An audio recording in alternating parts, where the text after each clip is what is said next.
स्वागत है आप सभी का आपके अपने चैनल लक्ष्य तक पर।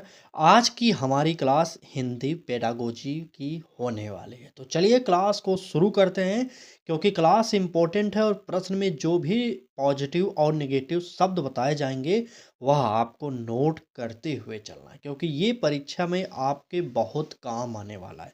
हिंदी पेडागोजी से अगर आप डरते हैं तो डरिए मत, बस ये क्लास देखिए और आपका डर दूर हो जाएगा। तो चलिए क्लास को शुरू करते हैं और पहला प्रश्न देखते हैं। ठीक है, तो पहले प्रश्न में कहा जा रहा है कि भाषा अर्जन सिद्धांत के अनुसार बच्चे भाषा सबसे पहले कैसे सीखते हैं। तो मैंने बताया था भाषा कौशलों को क्रमों को, तो अगर आपने ध्यान से सुना होगा तो यहाँ पर इसका उत्तर आप दे सकते हैं। ठीक है, ए ऑप्शन करें कि व्याकरण के नियम याद करके, बी ऑप्शन अनुकरण और प्रयोग के माध्यम से, सी ऑप्शन लिखित अभ्यास द्वारा और डी ऑप्शन शब्दकोश के अध्ययन से। तो चलिए उत्तर देना स्टार्ट करिए, कौन सा सही हो रहा है। ठीक, तो देखिए यहाँ पर भाषा कौशलों के क्रमों की बात किया जाए तो पहले होता है सुनना, फिर होता है बोलना, फिर होता है लिखना, और पहले होता है पढ़ना, फिर होता है लिखना। ठीक है, यहाँ पर एक ट्रिक याद करिए, चलिए सुबोपाली। ठीक, सुबोपाल ट्रिक को याद करिए। सु से हो जाएगा सुनना, पहले आएगा, फिर बोलना आएगा, फिर पढ़ना आएगा, फिर लिखना आएगा। ये क्रम है भाषा कौशलों का। ठीक है, तो 4 क्रम होते हैं यहाँ पर, इनको जानते रहे क्योंकि क्रम वाइज भी पूछा जाता है आपके पेपर में, तो यह जान जाइए।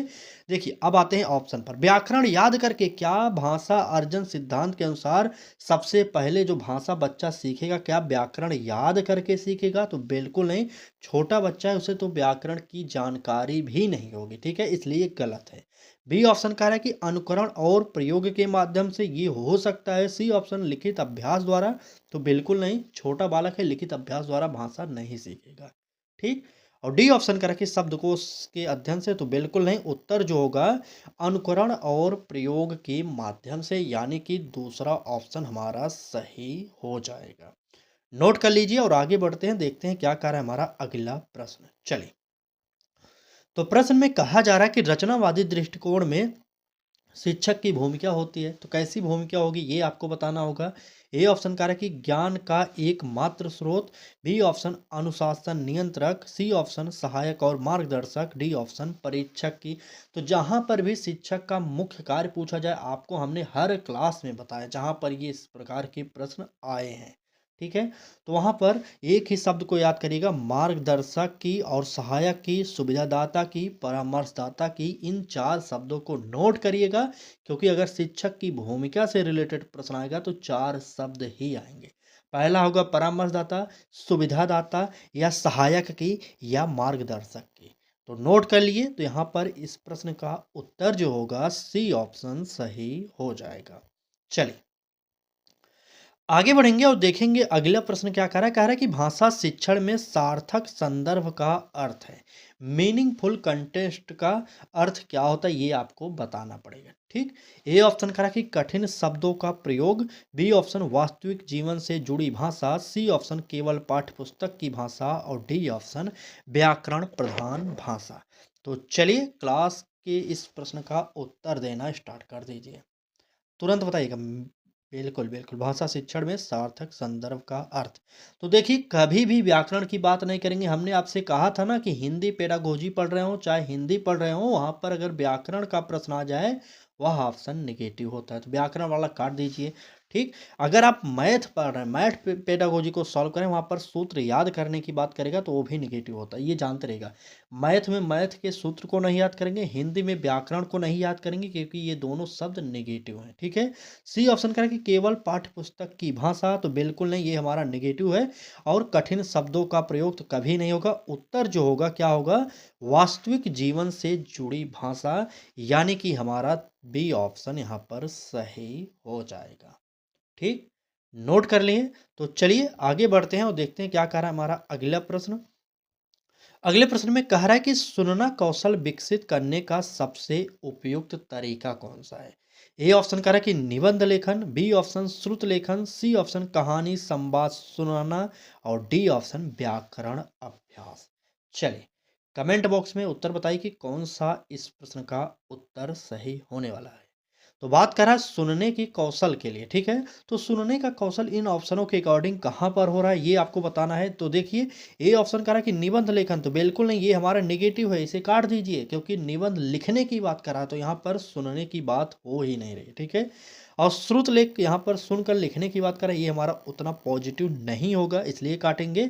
व्याकरण अभ्यास तो कभी भी नहीं होने वाला क्योंकि यहाँ पर सुनने का कौशल ही विकास नहीं करेगा, ठीक? तो उत्तर जो होगा कहानी या संवाद सुनाना, इसी के द्वारा जो है सुनना कौशल विकसित हो सकता है। यही सबसे बेस्ट ऑप्शन होगा इन चारों के अकॉर्डिंग, ठीक? तो चलिए यहाँ पर सी ऑप्शन को नोट करिएगा। आगे बढ़ें, अगला प्रश्न देखते हैं क्या कह रहा है।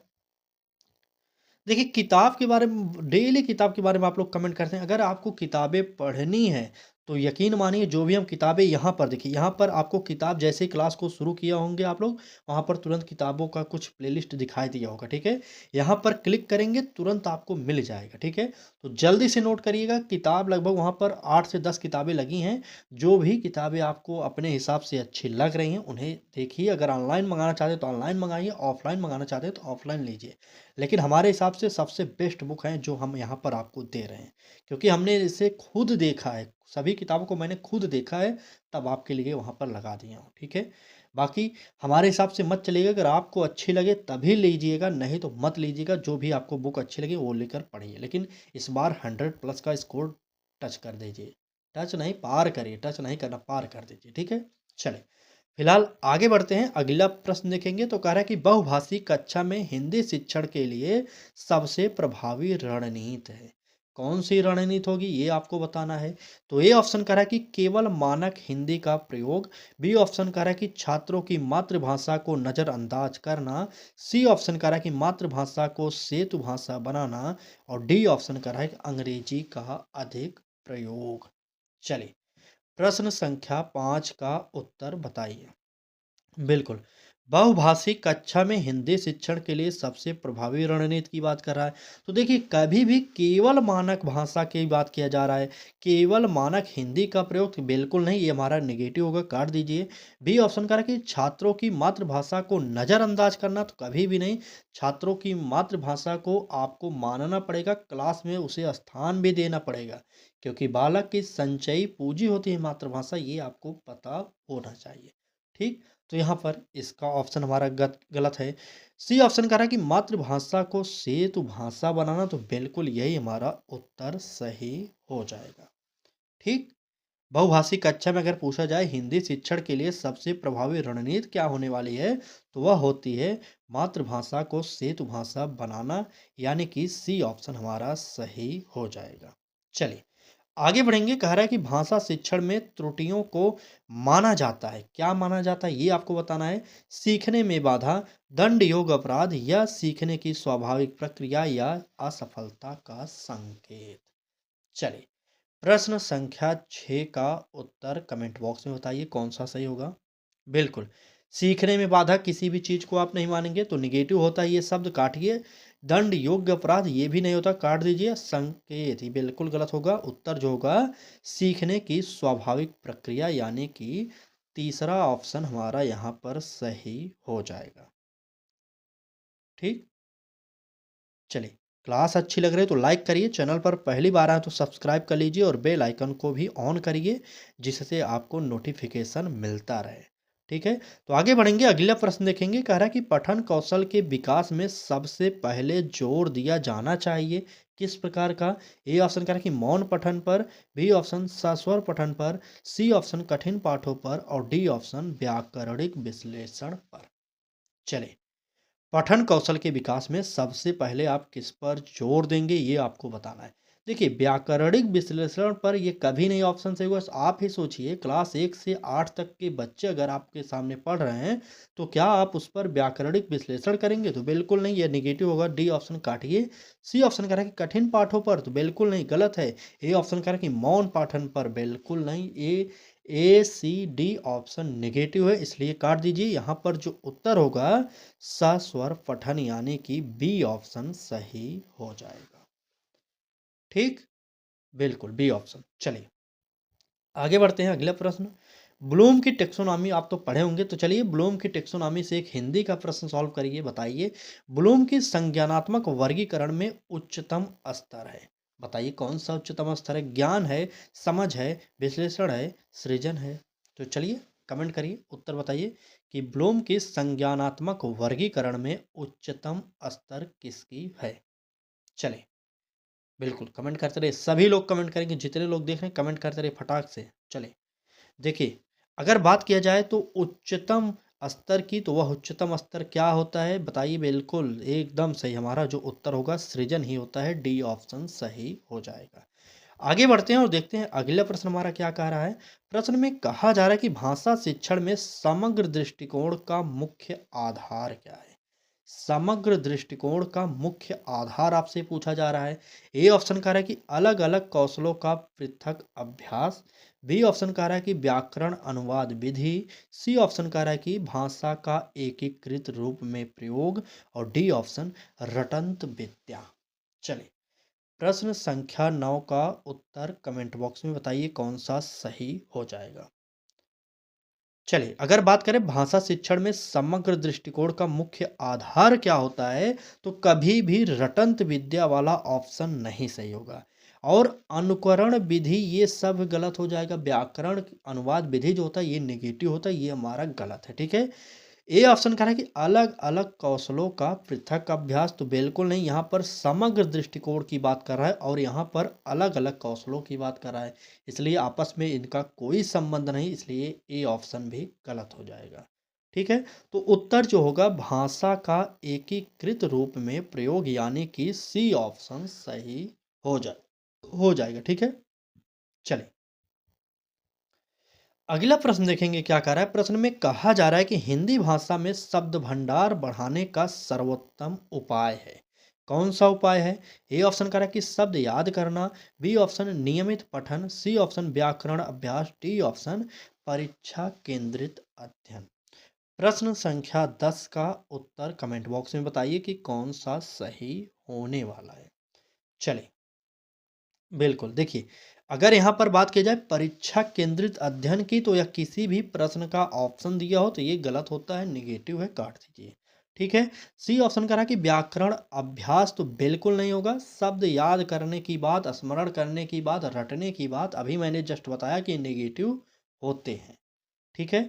तो यहाँ पर इस प्रश्न का जो हिंदी की बात की जा रहा है, हिंदी भाषा में शब्द भंडार बढ़ाने का अगर पूछा जाए सर्वोत्तम उपाय क्या है, तो वह होता है नियमित पठन, यानी कि बी ऑप्शन सही हो जाएगा।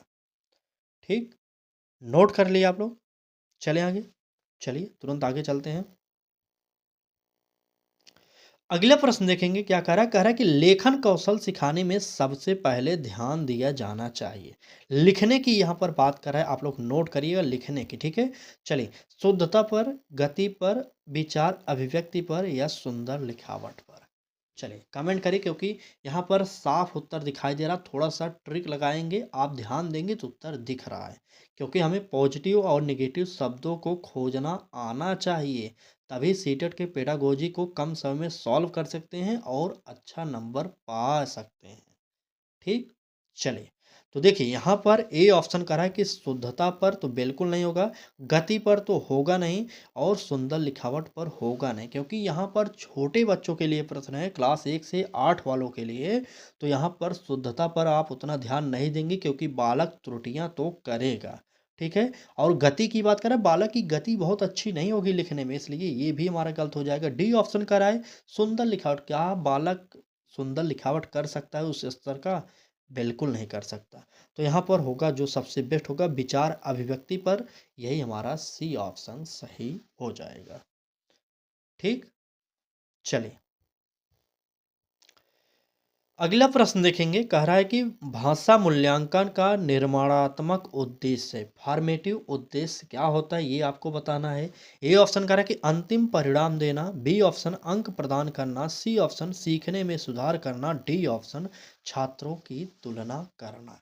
प्रश्न संख्या 12 का उत्तर जल्दी से बताइए कौन सा सही हो जाएगा। चलिए प्रश्न संख्या 12, भाषा मूल्यांकन का निर्माणात्मक उद्देश्य अंतिम परिणाम देना, कभी भी नहीं होगा। जो लोग ये ऑप्शन मार रहे हैं उनका गलत है, ठीक है। और अंक प्रदान करने की बात हमने हर क्लास में बता दी है, जहाँ पर ये ऑप्शन मिल जाए गलत होता है काट दीजिए। और तुलना छात्रों के बीच में आपको नहीं करना है।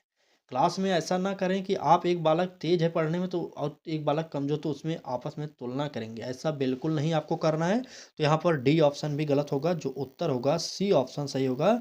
सीखने में सुधार करना, ये सबसे बेस्ट ऑप्शन है। ठीक, देखिए एक बात को और ध्यान में रखिएगा कि सीटेट के चारों ऑप्शन अगर सही दिए होंगे मान लीजिए, तो वहां पर भी आपको खोजना पड़ेगा, जो सबसे बेस्ट होगा उसी को उत्तर देना होगा। ठीक, चलिए आगे बढ़ते हैं और देखते हैं हमारा अगला प्रश्न क्या कह रहा है। कह रहा है कि संवादनात्मक विधि में कक्षा का वातावरण होता है। संवादात्मक विधि की बात कर रहा है। ए ऑप्शन कह रहा है कि शिक्षक केंद्रित किसी भी कार्य का नहीं होना चाहिए ऑप्शन, इसलिए हमारा ये पहले ही गलत होगा। अगर बात करें संवादनात्मक की बात मतलब होता है बोलने पर आधारित, ठीक है। तो यहाँ पर मौन आधारित की बात करें बिल्कुल नहीं, गलत हो जाएगा। परीक्षा केंद्रित होगा नहीं, यहाँ पर शिक्षक केंद्रित गलत था ही। अब हमारा छात्र केंद्रित उत्तर सही हो जाएगा। ठीक, तो यहाँ पर सी ऑप्शन सही हो जाएगा। संवाद मतलब होता है बोलना, ठीक है। तो यहाँ पर छात्र केंद्रित शिक्षा की बात किया जा रहा है, इसलिए हमारा ऑप्शन सी था, सही था। आगे बढ़ेंगे, देखेंगे प्रश्न क्या कह रहा है। चलिए, कविता शिक्षण का मुख्य उद्देश्य है, क्या उद्देश्य है? छंद याद कराना, या भावनात्मक संवेदनशीलता विकसित करना, या कठिन शब्द सिखाना, या हमारा होगा परीक्षा की तैयारी। तो चलिए आप सब इस प्रश्न का उत्तर कमेंट बॉक्स में कमेंट करेंगे, क्योंकि उत्तर एकदम सरल है। ठीक, चलिए फटाक से कमेंट करिए, तो देखते हैं कितने लोग कमेंट कर रहे हैं सही सही। देखिए परीक्षा की तैयारी अगर आप कर रहे हैं तो गलत है, ठीक, नेगेटिव है। अब आपको बताना ए बी सी में से कौन सा उत्तर सही होगा। चलिए हमने डी ऑप्शन को काट दिया। छंद याद करने की बात करा, ए ऑप्शन को भी काट दिया। अब आपको बताना है बी और सी में से कौन सा उत्तर सही होगा। नोट करिए, देखिए यहाँ पर कठिन शब्द सिखाने की बात करा, सी ऑप्शन को काट दीजिए। इस प्रकार से आप उत्तर निकाल सकते हैं। बस एक ही काम करना है, जो पॉजिटिव शब्द है उसे नोट करिए रफ कॉपी में, और जो नेगेटिव शब्द है उसे दूसरी तरफ में नोट कर लीजिए। क्योंकि ये शब्द अगर आप समझ गए, याद कर लिए, तो परीक्षा में अच्छा स्कोर कर सकते हैं। अलग से कुछ ट्रिक नहीं होता सीटेट के लिए, ठीक है। इतना आपको पता होना चाहिए, उसके बाद आप अच्छा स्कोर कर सकते हैं। ठीक, तो यहाँ पर इस प्रश्न का जो उत्तर होगा बी ऑप्शन सही होगा।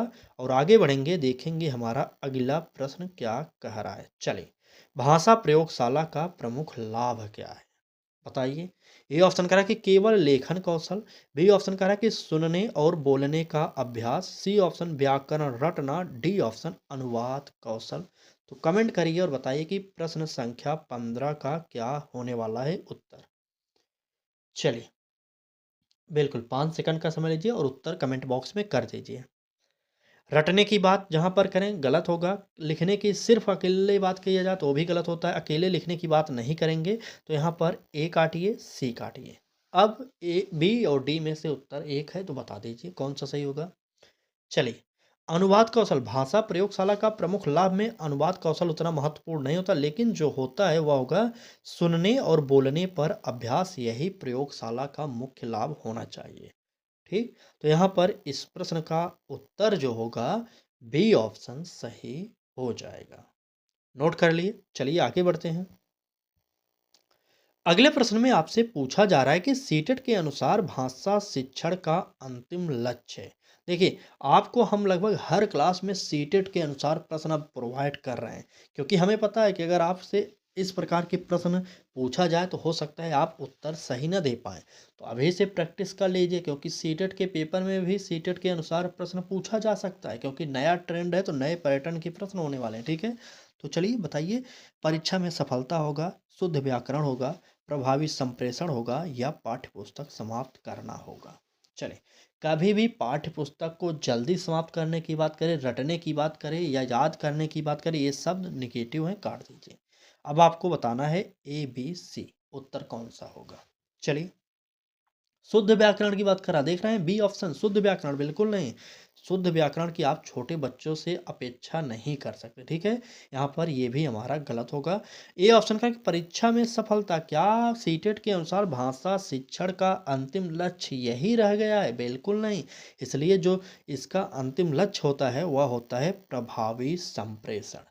संप्रेषण प्रभावी होनी चाहिए, ये आपको पता होना चाहिए। तो यहाँ पर इस प्रश्न का उत्तर सी ऑप्शन आप लोग नोट कर लीजिए, ठीक। तो चलिए, क्लास अच्छी लग रही हो तो लाइक कर दीजिए, चैनल पर पहली बार आए हैं तो सब्सक्राइब करके बेल आइकन को भी ऑन करिएगा, जिससे आप हमारे साथ जुड़कर डेली फ्री में तैयारी कर सकें, ठीक। सुबह 10 बजे, शाम को 5 बजे डेली क्लासेज हो रही हैं, दोनों क्लासेज को देखिए ज़रूर, क्योंकि समय कम है और टारगेट बहुत बड़ा है, क्योंकि 100 प्लस नंबरों का हमारा टारगेट है। आपको भी पता है कि सीटेट में इस बार 25,30,000 लोगों ने फार्म अप्लाई किया है। तो सोचिए किस प्रकार की बेरोजगारी है। यही सीटेट टेट देते रहेंगे और वैकेंसी का कुछ नामो निशान नहीं होने वाला। जितनी जल्दी आप इन पात्रता परीक्षाओं को पास कर लेंगे उतना ही आसान रहेगा। क्यों? क्योंकि सीटेट अगली बार से पैटर्न अपना पूरा चेंज करने चल रहा है, और हो सकता है, और अगर अभी आप सीटेट 100 नंबरों से मान लीजिए पास कर लिए हैं, तो कहीं पर अगर वैकेंसी आ रही किसी भी राज्य में, तो ये सीटेट वैलिड होता है ज़्यादातर राज्यों में। बिहार में हो गया, यूपी में हो गया, और 2-1 राज्यों में होता है, तो आपको भी पता है। तो सारे लोगों से हम निवेदन करेंगे कि जल्दी से जल्दी सीटेट पास करिए। ये 25 लाख लोगों की जो भीड़ इस बार बैठने वाली है सीटेट में ना, इसमें हम अधिक से अधिक लोगों को पास होना देखना चाहते हैं, ठीक।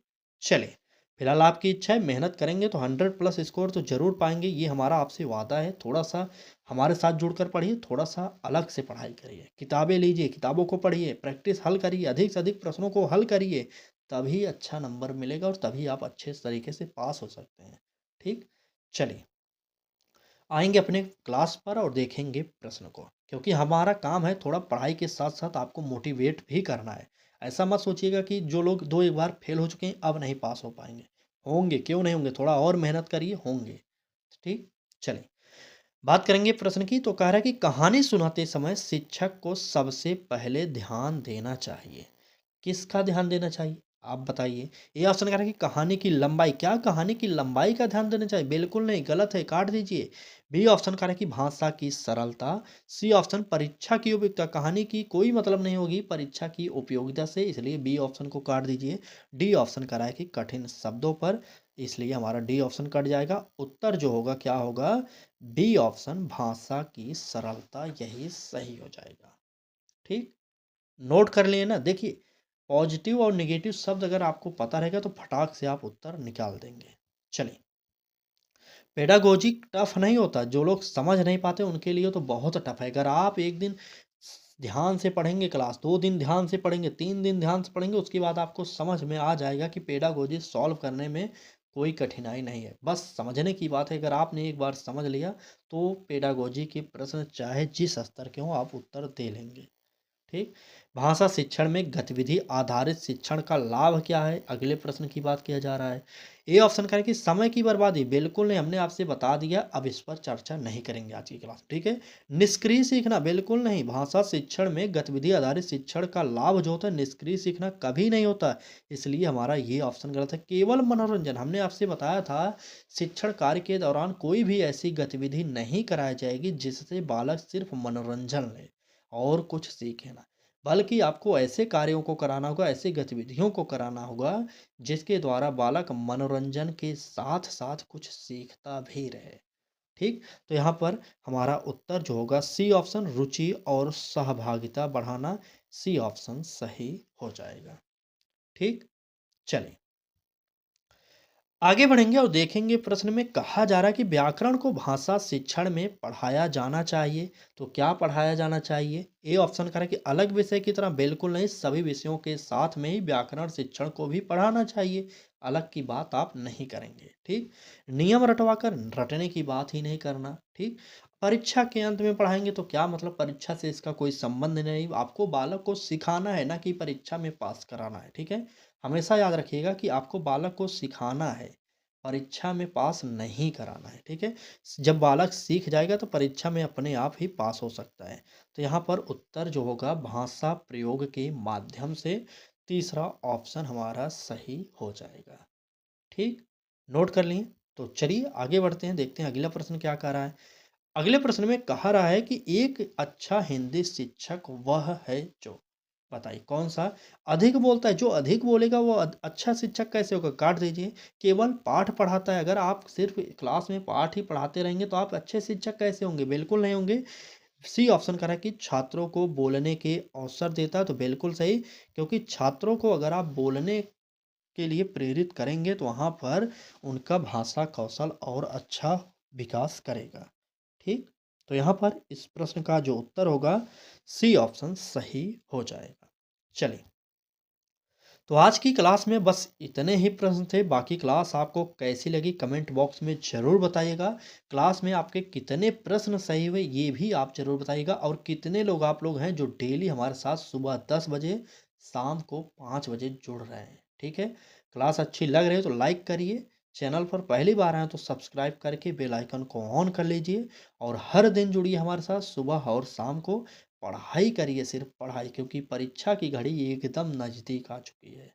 ठीक, समय जो भी बचा है, जिन लोगों को लग रहा है कि हमारे पास समय अभी बहुत है, उनसे हाथ जोड़कर विनम्र निवेदन करेंगे कि आखिरी मौका है, इसमें पढ़िए, नहीं तो आप बाद में नहीं पढ़ पाएंगे। ठीक, तो चलिए आज की क्लास में बस इतना ही। कल फिर मिलेंगे एक नए क्लास के साथ, तब तक के लिए धन्यवाद।